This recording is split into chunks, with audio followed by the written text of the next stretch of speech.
Everybody working on a front diff out of a Hummer H2. They complain of a popping noise on the front left driver's side.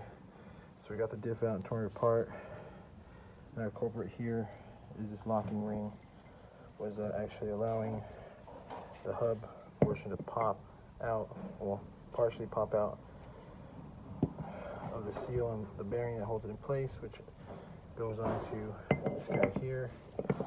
And what we did is we found the inside of the spider gear, as you guys can see here, but just a lot of wear on the inside edge of the teeth at the very top where that locking ring is supposed to lock, and it was actually causing damage to the hub. You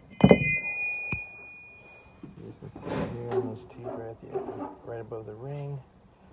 Causing damage to those teeth, making an annoying ass noise while driving, potentially unsafe and dangerous. So we're going to put a set of the spider gears and a hub and a bearing. I'll take care of that. So if you guys have a problem with that, take a look at your diff out of the freaking Hummer H2. Takes a lot of wear and tear. It's full-time four-wheel drive, so this thing's always in use. And a little bit of wear on the teeth pattern here, so but it's all pretty consistent. Hopefully this helps somebody out.